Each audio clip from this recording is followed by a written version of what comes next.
Vamos começar aqui, amigos? Vamos lá, vamos orar e vamos para o tema dessa manhã. Senhor, te agradecemos e louvamos o teu nome pelo tempo que o Senhor nos proporciona nessa manhã para ouvirmos mais uma vez a tua voz através da tua palavra. Fala conosco, Senhor, fala ao nosso coração, desvenda os nossos olhos, ajuda-nos, Pai amado, e que saiamos deste tempo aqui fortalecidos na fé, dando glória a Deus. Que seja assim para o louvor da tua glória, Senhor. Amém. Amém. Bom, gente, vamos lá. A pergunta está aí. Você já pisou feio na bola? Você já errou, fracassou? Diz que sim ou não. Você já pisou feio na bola? Fala pra mim. Diz sim ou não.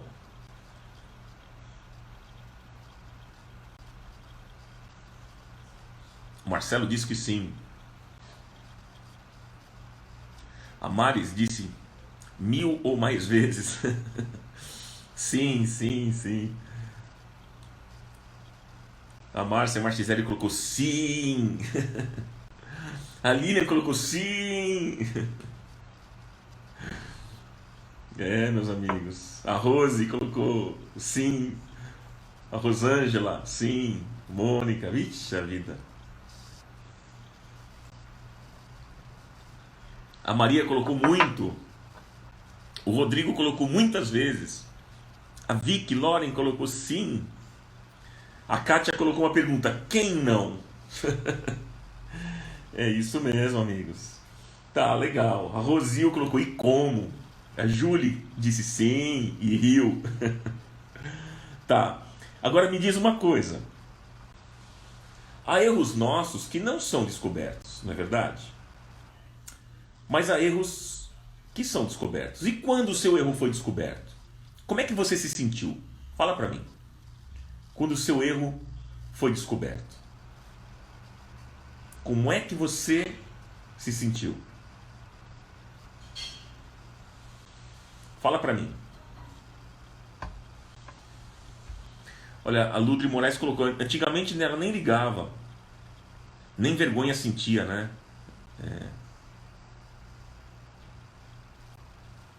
A Sara disse que está amargando ainda a dor. Como é que você se sentia? Ou se sente se você foi exposto nesse momento e tal? Olha lá, vou ler aqui. Cadê? Exposta, a pessoa disse aqui, a Maris colocou exposta, envergonhada, a Ana, envergonhada, a Soraya, arrependida, Heloísa, péssima, a Vânia colocou em pânico, a Fátima disse envergonhada, a Vera Lúcia disse envergonhada, a Júlia colocou constrangida, envergonhada, a Educa Sandra colocou muito mal, Gilberto com muita vergonha, Pastor Jorge disse constrangido. Olha só o sentimento que a gente fica, né, quando a gente falha, né, e todo mundo fica sabendo. Olha lá, envergonhado, envergonhado, muito choro, um lixo, decepcionada. O que mais? Vamos ver aqui, vamos ver. Decepcionada comigo, queria morrer, abatida e vontade de desistir até da vida. Olha lá, é isso aí, esse é o sentimento que a gente tem. Esse é o sentimento, frustração, né? Sentir um lixo, culpada, e aí vai. Tantos sentimentos, paralisada, sensação de perda total, muito triste. Pois é, amigos, esse é o sentimento que a gente tem quando a gente fracassa e o nosso erro é descoberto, né? Vocês descreveram bem aqui os sentimentos que temos. Ok. Quer ver uma história que interessante? Você tem a Bíblia fácil aí? Salmo 6. Olha o que o salmista escreve lá no Salmo 6.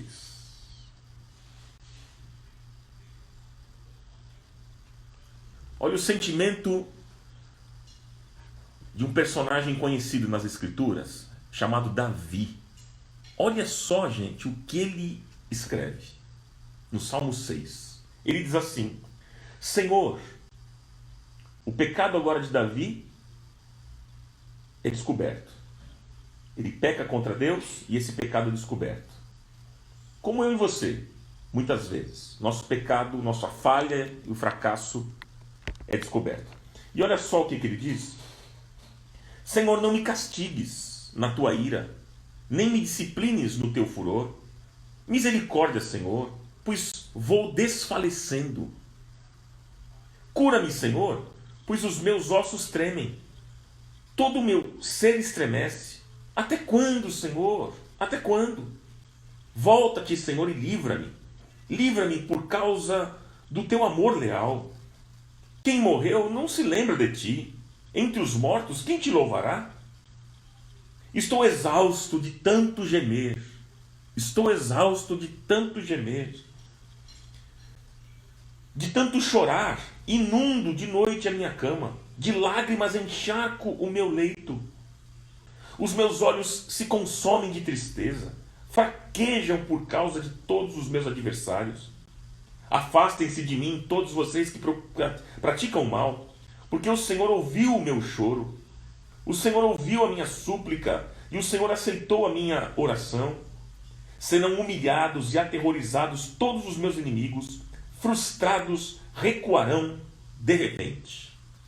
Aqui está o clamor, o pedido, né? Uma oração de Davi, de alguém, de um personagem que fracassou. Deixa eu ler aqui um poema interessante, ele é curto, eu vou pegar aqui, ó, eu separei para vocês, de Riva Almeida, chama Como Esquecer. Como esquecer? Olha que interessante o que diz, eu vou ler aqui. Como esquecer os dias cinzentos, se não eles me trazem, se são eles que me trazem o brilho do sol? Como esquecer as derrotas, se são elas que me proporcionam vitórias? Como esquecer os erros, se são eles que me dão lições? Como esquecer a solidão, se foi ela que me trouxe amigos? Como esquecer as tristezas, se elas é que fizeram a minha sorte mudar? Como esquecer os planos fracassados, se só o fracasso pode me dar a aventura de sonhar? Interessante, muito interessante. Amigos, é o seguinte, vamos conversar sobre esse assunto muito importante e muito atual. E que tem a ver comigo e com você.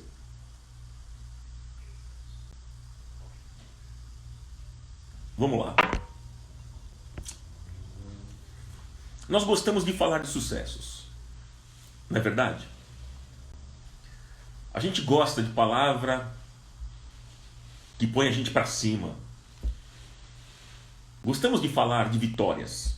Nós somos ávidos por buscar experiências bem-sucedidas e regras infalíveis para obtê-las.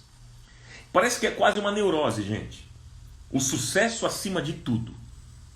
Sucesso acima de tudo. Nós não temos tempo de refletir sobre fracassos. E a gente nem quer fazer isso. A gente nem quer refletir sobre os nossos erros. Vamos embora. Mas sabe aquele texto que Jesus disse: nem só de pão viverá o homem? Olha, eu vou dizer para você que nem só de sucessos viverá o homem. Nem só de sucessos vive o homem. Fracassos fazem parte da vida. É inevitável, gente. E negar isso é tapar o sol com a peneira. É iludir-se sistematicamente. Afinal, gente, se tudo fosse tão fácil, se tudo fosse tão tranquilo, tudo fácil, será que a gente valorizaria tanto o próprio sucesso? Hein? O problema não está no fato. O problema está na reação a ele, na nossa reação a ele. A questão não são os fracassos que nós enfrentamos, mas como enfrentamos os fracassos. O desgosto que acompanha uma derrota pode nos induzir ao temor, ao medo, ao desânimo, a uma estagnação pessoal, a uma estagnação profissional. Mas, meus amigos, eu pergunto, será que há alguma coisa útil em fracassar? Há alguma coisa útil em fracassar, amigos? Nós devemos entender que o sucesso é fruto de várias tentativas, de vários erros e até fracassos anteriores. Ninguém nasce sabendo. E não existe uma fórmula mágica que nos ensina o caminho do sucesso. Não tem. Não adianta você fazer um curso de você pode tudo num final de semana. Fazer um curso, você pode tudo, num final de semana e achar que agora então você não vai mais viver fracassos. Não pensa assim. Saber como obter benefícios do fracasso, meus amigos, é a chave para um futuro bom, para um futuro bem-sucedido. É a chave. Portanto, não jogue fora esta chave.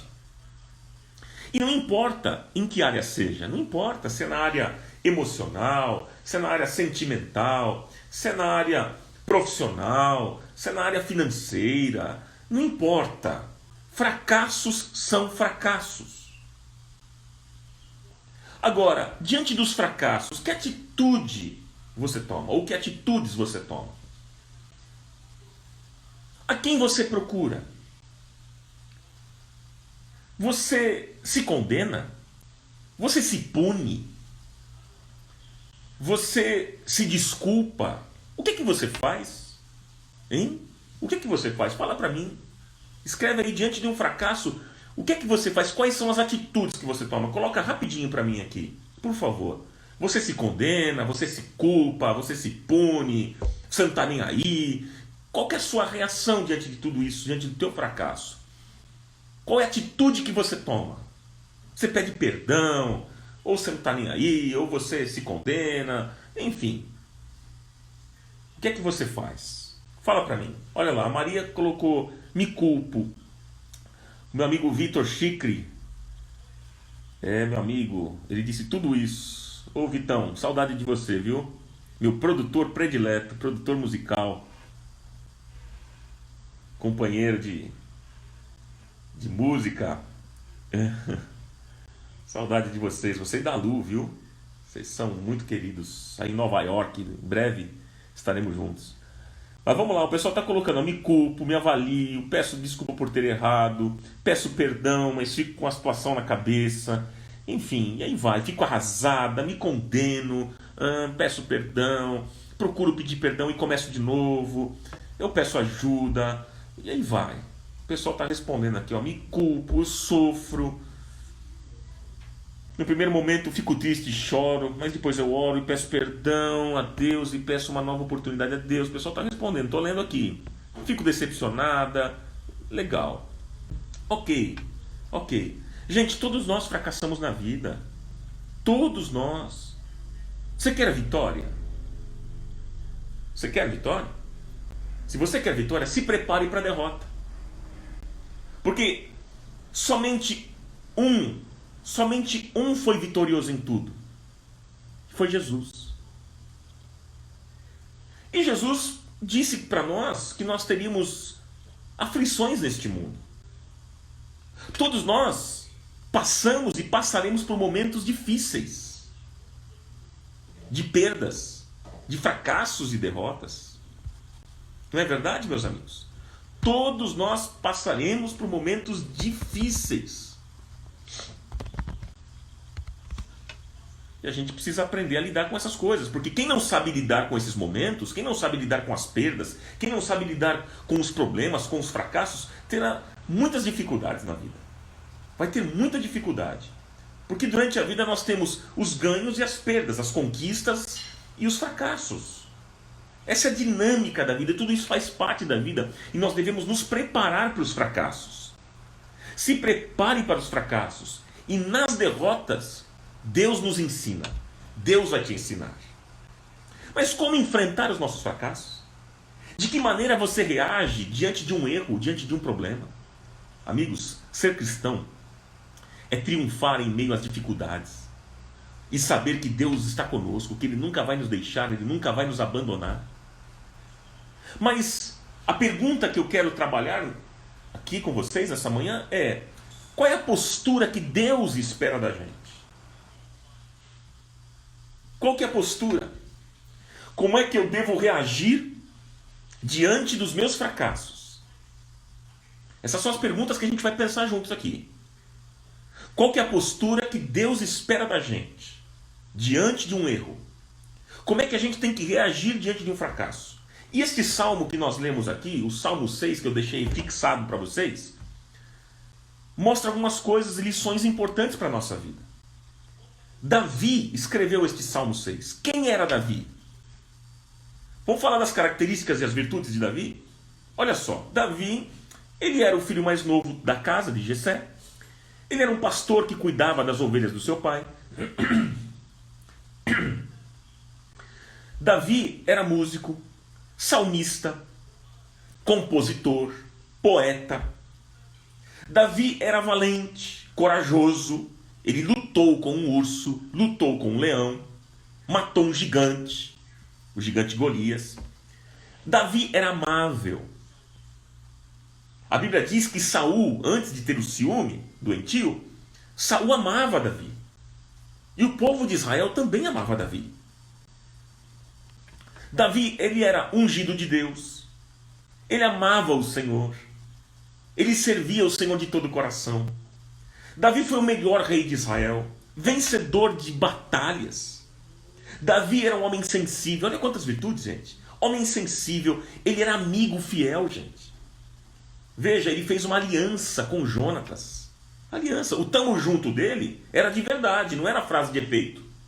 Que às vezes a gente fala, ó, tamo junto, viu? Eu até escrevi alguma coisa sobre isso lá na minha página do Facebook. O pessoal comentando lá. Tem gente assim, tamo junto, mas as pessoas que às vezes falam tamo junto, hoje nem falam mais com a gente. Eram pessoas que falavam isso pra nós. Ó, tamo junto, hein? E hoje nem falam mais conosco. Mas Davi, ele era um amigo fiel. Quando ele disse tamo junto, era até o fim. Ele fez uma aliança com Jonatas.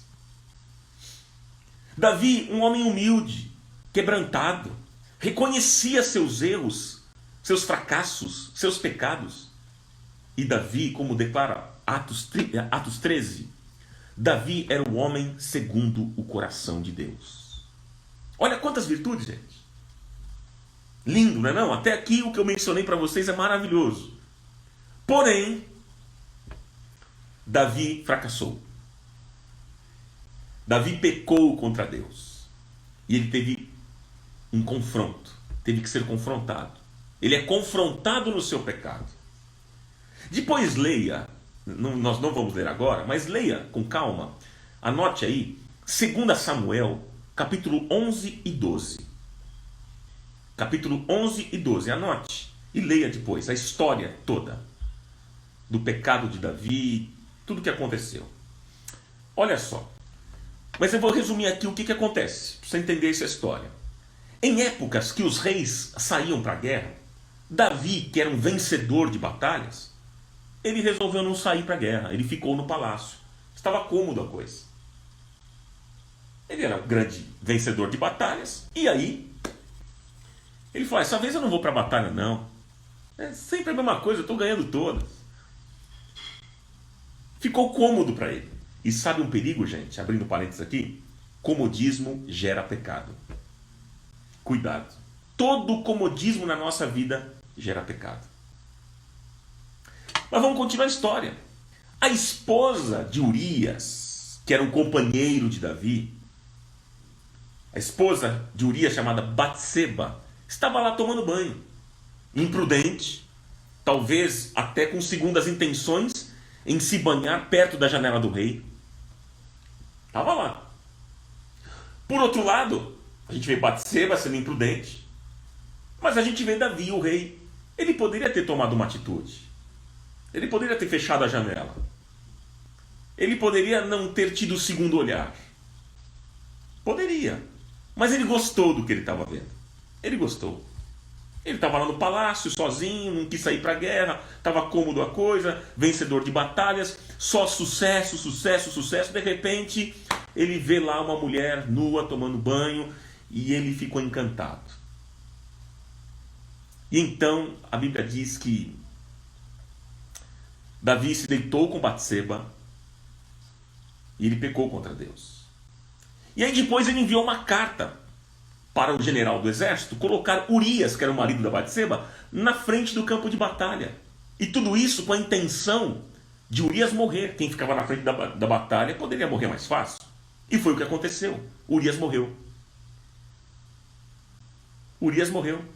E depois da sua morte, Davi tenta passar uma imagem de um homem bom, cheio de compaixão, o salvador da pátria. Porque ele vendo a tristeza da Batseba, ele resolve acolher, coitada dessa mulher agora, perdeu o marido. Não posso deixá-la desse jeito. Não, olha, eu estou compadecido pela tua situação. E ele foi e acolheu a mulher com quem ele havia pecado. Mas ele não falou do assunto do seu pecado. Ele se calou. E a Bíblia diz, amigos, que isto que Davi fizera foi mal aos olhos do Senhor. E num determinado tempo, o profeta Natã foi falar com Davi e confrontou Davi. E Davi, nesse momento, comprova que ele era um homem de Deus. Ele era um homem de Deus. Porque ele tinha toda a autoridade, como rei que ele era, de prender Natã por uma falsa acusação. Ele poderia fazer isso. Mas ele não fez isso. Ele reconheceu o seu pecado. Ele confessou o seu pecado. E o livro aqui, que nós lemos do Salmo 6, Davi clama a Deus. Ele estava angustiado, estava doente, em depressão. Ele gemia, como diz o texto aqui, versículo 6. Ele gemia, ele se sentia solitário, estava sozinho agora. Estava envergonhado, porque todo mundo conhecia o pecado dele. Não é assim que a gente se sente? A gente fica angustiado, a gente fica doente, a gente fica em depressão, a gente geme, a gente se sente sozinho, a gente fica envergonhado. Parece que está todo mundo sabendo do nosso erro, do nosso fracasso.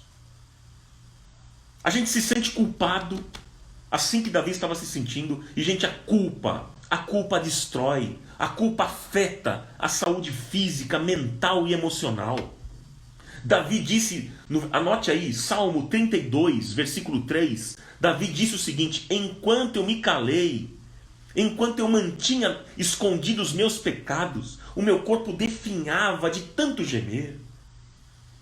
Pois dia e noite a tua mão pesava sobre mim, minhas forças foram se esgotando como em tempo de seca.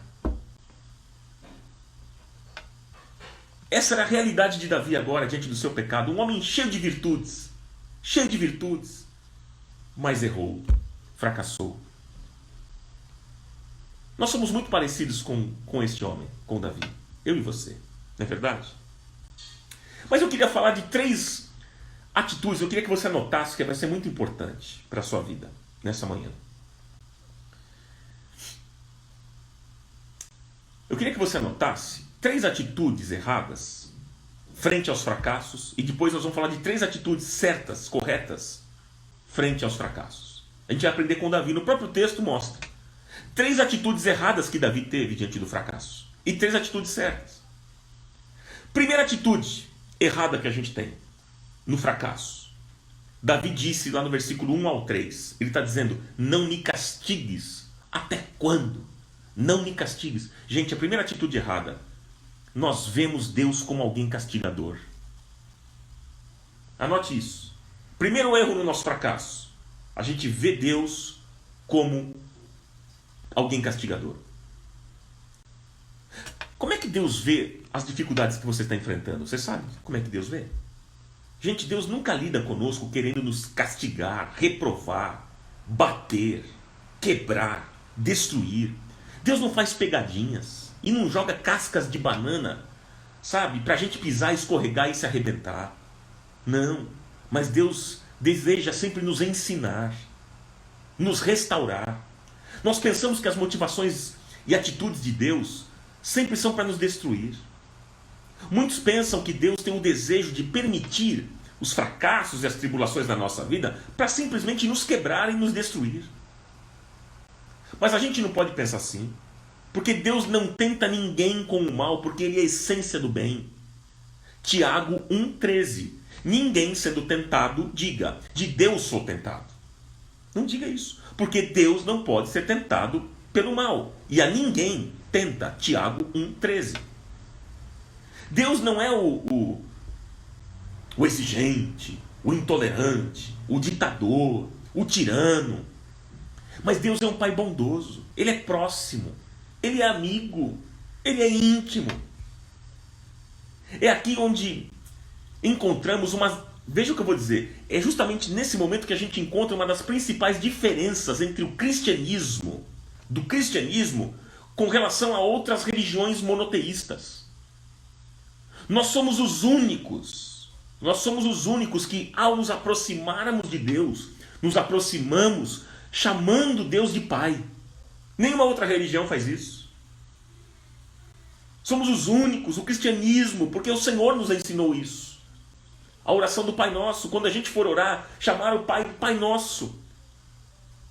Abba Pai é uma expressão no aramaico mais íntima, que significa papaizinho.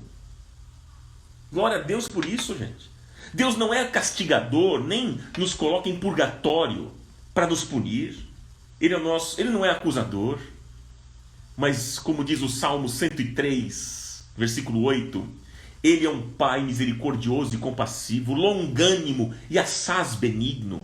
Não repreende perpetuamente, nem conserva para sempre a sua ira, não nos trata segundo os nossos pecados, nem nos retribui consoante as nossas iniquidades. Gente, Deus é bom e deseja fazer o bem. Ele tem planos de paz para nós. Ele tem um prazer em te abençoar. Ele deseja te dar um fim vitorioso.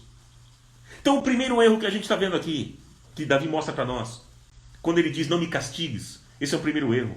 A gente vê Deus, no nosso fracasso, a gente vê Deus como alguém castigador. Segundo erro, anote aí. Nós desejamos a morte. Davi está falando agora, no versículo 5, pois na morte não há recordação de ti. No sepulcro, quem te dará louvor? Gente, esse é um outro erro diante do fracasso, é desejar a morte. Davi agora estava em depressão profunda. Depressão significa sem saída. Quais são os sintomas da depressão? São variados. Vou falar algumas aqui, alguns sintomas de depressão e de repente ver se você tem esses sintomas. Sensações de tristeza, apatia, desesperança, pensamentos negativos, alterações da sensação corporal como dores, enjoos, perda de energia ou interesse, humor deprimido, que mais? Dificuldade de concentração, alterações do apetite e do sono, lentificação das atividades físicas e mentais, sentimento de pesar ou fracasso e até o desejo da morte. Até o desejo da morte. Desejar a morte, gente, é paliativo. Não resolve o problema. É fuga. Portanto, deixa eu dizer para você, nunca diga na sua vida, isso é o fim. Acabou tudo. Não faça isso. Pois ninguém tem a sentença final da sua própria vida. Condenação é dar a sentença final. E quem nos condenará? Disse o apóstolo Paulo, lá em Romanos 8. Jesus intercede por nós e nada poderá nos separar do amor de Cristo, dizia Paulo. Deus ama você e Ele tem ainda a última palavra sobre a sua vida. Creia nisso. Veja o exemplo de Jó. Embora sofrendo, ele sabia que o seu Redentor estava vivo. E havia uma esperança. E ele dizia lá em Jó no capítulo 19, porque eu sei que meu Redentor vive e por fim se levantará sobre a terra. Depois revestido este meu corpo da minha pele, em minha carne verei a Deus. Gente, Deus quer te restaurar. Deus tem prazer em te restaurar. Ele é especialista em restauração. Sabe o que significa restauração? Devolver ao estado original com melhores condições. Restaurar é isso, é devolver ao estado original com melhores condições. Deus pode restaurar a sua vida hoje. Deus pode mudar toda e qualquer situação da sua vida e te dar vitória. Terceiro erro. Olha, primeiro erro, você que chegou agora. Primeiro erro, diante dos nossos fracassos, é quando a gente vê Deus como alguém castigador. O segundo erro é quando nós desejamos a morte. A gente está aprendendo aqui com Davi. Terceiro erro é o versículo 8. Nós procuramos falhas nos outros para encobrir os nossos erros. Esse é um erro crasso. Procuramos falhas nos outros para encobrir os nossos erros. O versículo 8 diz, Davi está dizendo agora, quer dizer, ele fez a besteira, e ele diz assim, apartai-vos de mim, todos os que praticais iniquidade. Saiam de mim aqueles que praticam mal. Quer dizer, a gente procura falhas nos outros para encobrir os nossos erros. Esse é um erro que a gente não pode cometer diante dos fracassos. Veja que Davi agora, ele começa a observar os problemas nos outros. Gente, quando nós vemos muito erros nos outros, é porque nós desejamos diminuir a nossa culpa e encobrir os nossos erros. Quando eu vejo na internet pessoas apontando o erro dos outros o tempo todo, é porque quer encobrir os seus próprios erros. Essa é a dinâmica do ser humano. Isso é explicado inclusive pela psicologia. Freud falava sobre transferência. A gente transfere culpa, a gente não assume nada. Não é verdade? E nós, crente, a gente é pior ainda. Porque a gente ou transfere culpa para os outros ou é para o diabo. Quem não é crente, transfere culpa para os outros. Mas nós, a gente diz assim, não, o problema não sou eu, o problema é o diabo. A gente não assume nada, gente. E a gente olha para a vida dos outros. Tem gente que olha muito para a vida dos outros. Sabe por que olha muito para a vida dos outros? Guarde o que eu vou dizer. Tem gente que olha muito para a vida dos outros porque é difícil olhar para a própria vida. Por isso que tem prazer em olhar para os outros, para o erro dos outros. Forte isso, não é, gente? Forte. Saia do comodismo de culpar os outros pelo seu fracasso. Avalie sinceramente qual a sua participação pessoal e evite trilhar pelos mesmos erros. Tem muita gente que fica se escondendo atrás de mover, que se tem por aí, para não serem confrontados. É gente que fica pulando de galho em galho, de igreja em igreja, não para igreja nenhuma. Não criam raízes em nenhum lugar. Sabe por quê? Porque eles preferem não se envolver com nada e ninguém. Mas igreja, eu tenho aprendido uma coisa, amigos, que eu vou dizer para vocês. Igreja é lugar de tratamento. Igreja é lugar de quebrantamento. É na igreja que as pessoas irão te conhecer. E você vai ter a oportunidade de ser tratado naquilo que você erra. Mas as pessoas não querem isso não, elas não querem ser tratadas na sua vida. Elas fogem do tratamento. Elas não querem, elas preferem se esconder e maquiar o problema do que encarar o problema. Esse é um outro erro que a gente comete, amigos, diante dos nossos fracassos. É quando a gente procura falhas nos outros para encobrir os nossos erros. Davi estava dizendo agora, apartai-vos de mim, todos os que praticais a iniquidade. Olhando para os erros dos outros. Ok, mas eu falei de 3 erros diante do fracasso. Mas tem 3 atitudes corretas frente ao fracasso. Anote aí. 3 atitudes corretas. Davi agora nos ensina como tratar com os problemas mais profundos da nossa vida. Primeiro, anote. Como é que a gente tem que tratar? Primeiro, confiar na graça de Deus. Ele nos ensina aqui no texto. No versículo 4, ele diz assim, volta-te, Senhor, salva-me pela tua graça. Salva-me pela tua graça. Então, a atitude correta de Davi, diante dos fracassos, primeira, ele confiou na graça de Deus. Nós precisamos confiar na graça de Deus. O que é graça? Graça é o favor imerecido.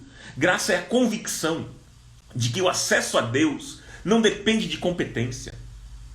Enquanto a graça, amigos, não for redescoberta de fato como a mais preciosa verdade da fé, as pessoas podem até afirmar que elas foram livres, mas elas continuarão presas ao quê? À lógica religiosa das compensações. A religiosidade legalista insiste que é perigoso falar excessivamente sobre a graça. Tem gente que acha perigoso. Porque a graça, gente, a graça revela um Deus teimosamente insistindo em permanecer do lado de quem não triunfou. A graça é isso. É Deus permanecendo ao lado de quem não conseguiu triunfar. Então, amigos, nesta manhã você precisa crer na graça, viver na graça, contar com a graça, esperar na graça, confiar na graça e reconhecer com humildade a ação da graça de Deus. Lembre-se o que eu vou dizer agora, guarde isso. Seus piores dias nunca são tão ruins que você não possa alcançar a graça de Deus. E os seus melhores dias nunca são tão bons que você não necessite da graça de Deus. Isso é lindo. Davi recebia a graça de Deus agora, ele recebia o perdão. Isso não é no muito explicar, gente, que nós seremos perdoados. Não é no muito falar, explicar. Mas nós devemos apenas tomar posse do perdão de Deus pela graça. Porque é pela graça que nós somos salvos. Efésios 2, capítulo 8, anote aí, Efésios 2, o apóstolo Paulo diz: porque pela graça sois salvos, mediante a fé. Isto não vem de vós, é dom de Deus. Não vem das obras, não vem de esforço, não vem de obras, para que ninguém se glorie. 1 João, capítulo 1, versículo 9: se confessarmos os nossos pecados, Ele é fiel e justo para nos perdoar os pecados e nos purificar de toda injustiça. Ah, meus amigos, nós devemos entender que, independente dos nossos erros ou acertos, Deus continua nos amando. Ele separa a pessoa da atitude. Ele separa a pessoa da atitude. O pecador do pecado. Ele abomina o pecado, mas Ele ama o pecador. E com amor eterno o Senhor nos amou. E com benignidade o Senhor nos atraiu. Deus nos perdoa, Deus nos salva porque Ele nos ama. Ele não veio, Jesus disse que Ele não veio para condenar o mundo, mas Ele veio para salvar o mundo. Ele veio salvar aquele que está perdido. Ele veio salvar a mim e a você. Segunda atitude correta diante do fracasso. Estamos falando sobre fracasso, gente. Segunda atitude correta. Anote aí. Ter convicção de que Deus nos ouve e acolhe. Ter convicção de que Deus nos ouve e acolhe. Versículo 8 e 9. Diz o seguinte: Davi disse: o Senhor já ouviu a minha súplica. O Senhor acolhe a minha oração. Foi o que ele disse nesses dois versículos. O Senhor já ouviu a minha súplica e o Senhor acolhe a minha oração. Gente, John Wesley, ele diz que tudo que Deus faz, o faz em resposta às nossas orações. Se nós quisermos ter uma saúde emocional total, nós devemos fazer da oração a nossa tônica do processo. Quando oramos, nós estamos passando momentos íntimos na presença de Deus. E é na presença de Deus que nós encontramos a cura das dores do passado. É na presença de Deus, é como a vida no altar que a gente encontra a cura. É na presença de Deus que nós aprendemos a pensar com clareza e a manter a atitude correta. E é aí que nós aprendemos a usar palavras que trazem vida em lugar de morte para os nossos momentos e relacionamentos. É na presença de Deus, amigos, que nós aprendemos a fazer as boas escolhas e tomar as decisões corretas, tornando-nos mais produtivos e frutíferos. Amigos, sempre que oramos a Deus, nós sentimos o seu conforto, sua direção, sua paz, seu amor, sua alegria, seu contentamento, seu perdão, sua esperança, sua libertação. É na presença dele. Amigos, nós nos sentimos livres das emoções negativas na presença do Senhor. Nós nos sentimos livres de emoções negativas como raiva, ansiedade, depressão, solidão, medo, culpa. Ao orar, nós encontramos auxílio em momentos de turbulências, de tentações, de fraquezas e até mesmo dos ataques do diabo contra a nossa vida.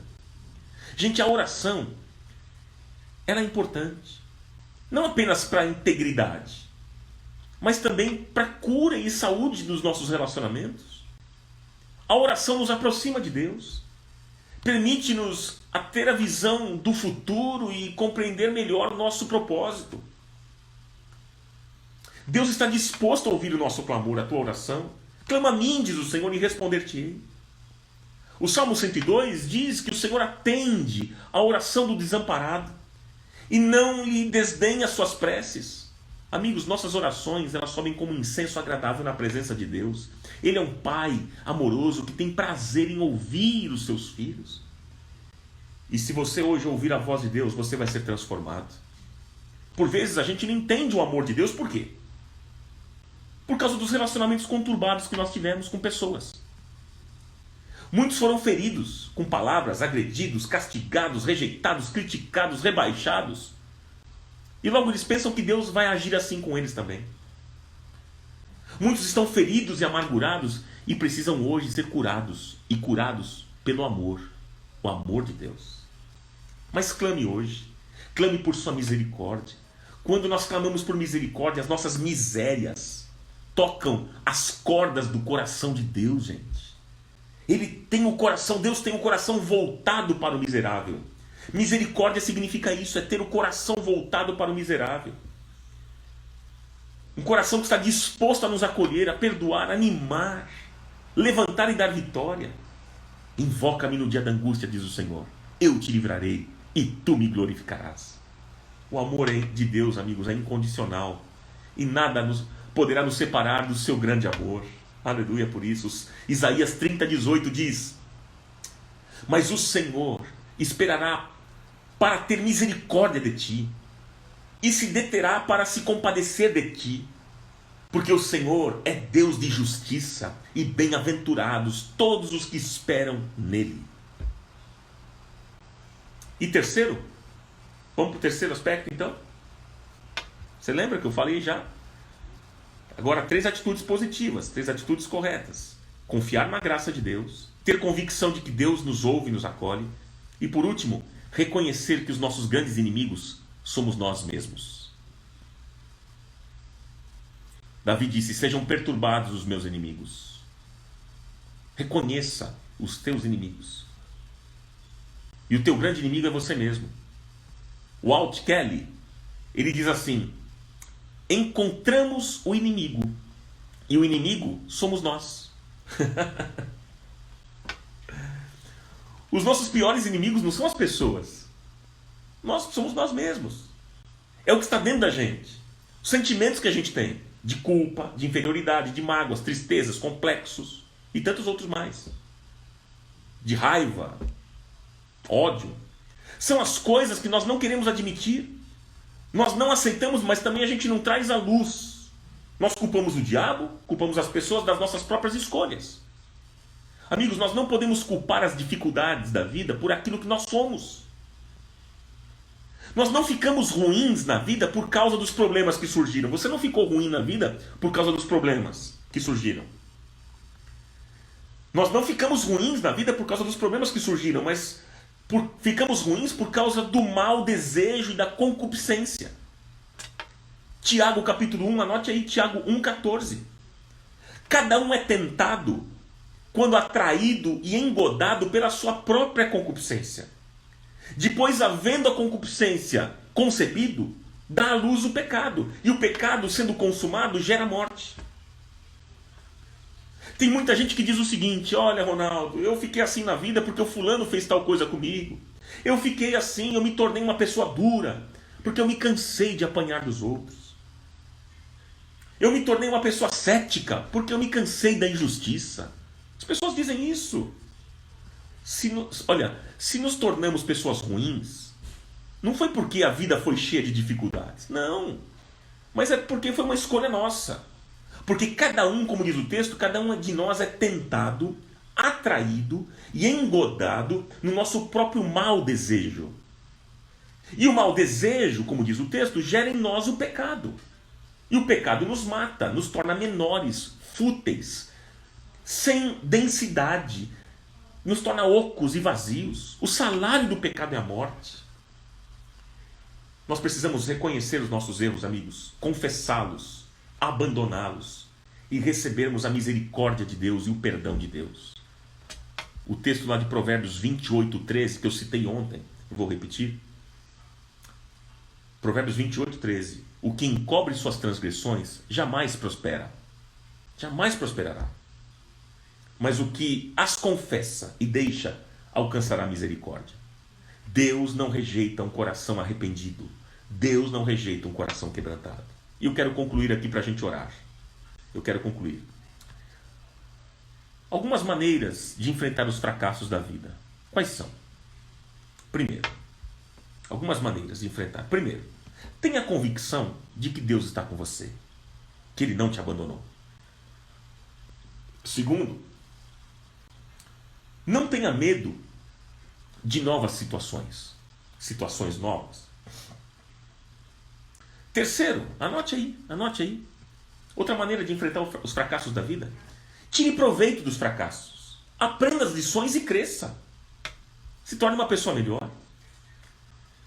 Quarto, não escute, não dê ouvidos a palavras de desânimo, de dúvida e acusação. Quinto, esteja se fortalecendo pela palavra de Deus a cada manhã. Sexto, anote aí, agradeça a Deus todos os dias pela oportunidade que você tem de lutar ainda, de batalhar e de vencer. Deus está com você. Gente, a nossa visão da vida determinará o nosso sucesso ou fracasso. Seja você, então, daqueles que acreditam, daqueles que se esforçam, avançam e vencem. Deus gosta daqueles que não recuam. Eu encerro com Hebreus 10:39. Nós, porém, não somos dos que retrocedem e são destruídos, mas nós somos daqueles que creem e são salvos. Amigos, vamos avançar. Vamos avançar. Amém? Alguém está perguntando aqui. O que eu falei, algumas maneiras de enfrentar o fracasso, né? Eu falei sobre, primeiro, ter convicção de que Deus está com você, Ele não te abandonou. Segundo, não tenha medo de situações novas. Terceiro, tire proveito dos fracassos, aprenda as lições e cresça.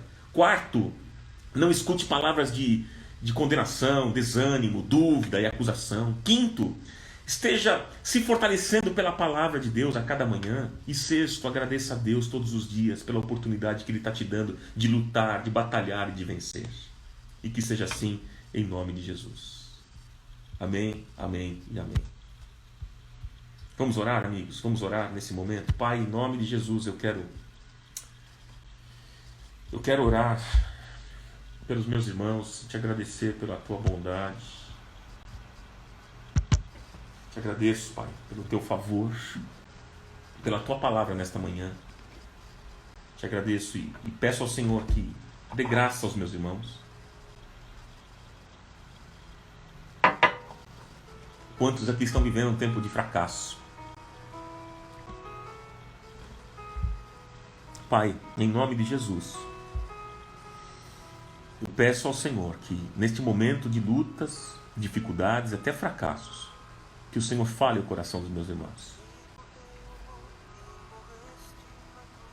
Que a tua bondade, Senhor, alcance cada um de nós nessa manhã. Como nós vimos que o Senhor é bom. O Senhor não tem o prazer em nos ver fracassados, derrotados e destruídos. Mas o Senhor deseja nos ver bem, felizes, abençoados, fortalecidos, restaurados, renovados. Esse é o que está no teu coração. Eu peço ao Senhor que pessoas que cometeram erros, estão vivendo um tempo de fracasso, que essas pessoas sejam, através dessa palavra, sejam tocados aonde eles estiverem. Abençoa, Senhor, e fortalece os meus amigos. Não permita que Satanás traga palavras de acusação, de desânimo, como nós ouvimos aqui nesta manhã. Oh, Pai, nós entregamos o nosso coração a Ti, a nossa vida ao Senhor, e sabendo que o Senhor vai nos restaurar, vai nos abençoar, vai nos levantar. O Senhor levanta do pó o abatido e faz com que este homem e esta mulher se sentem entre os príncipes do seu povo. Que esta palavra se cumpra na vida dos meus irmãos. Porque não é o fim. Esse fracasso que muitos cometeram não é o fim da história. E foi apenas um capítulo da vida que encerrou. Mas esse livro continua sendo escrito. E o final dessa história é bom. É um final de vitória. E que seja assim na vida dos meus irmãos. Em nome do Senhor Jesus eu oro. Te agradeço. Amém. Amém, amigos. Foram abençoados? Comentem. Comentem, coloque lá no teu history. E abençoe outras pessoas. Que bom que vocês acompanharam essa live. Deus tem falado muito ao nosso coração, não é verdade, amigos? Bênção demais, bom demais. Está acabando o nosso tempo aqui, amigos. Amanhã, outro tema. O que é que nós vamos falar amanhã? Sobre desagradar. Desagradar. Vou falar de coisas que agradam a Deus. Como é que a gente vive uma vida para agradar a Deus? O que é que desagrada a Deus? E o que Ele se agrada? O que é que você gosta? E o que é que você não gosta? O que agrada a você? O que não agrada a você? Vai ser muito bom o tempo que a gente vai ter amanhã. Você não pode perder a live de amanhã. Tá bom, amigos? Que legal. Bom saber que vocês têm sido muito abençoados. Eu desejo um feliz dia para vocês na presença do Senhor. Um beijo no coração de cada um de vocês. Que o Senhor abençoe e fortaleça cada um de vocês. Tá bom, amigos? Um beijão e até mais. Deus abençoe, queridos.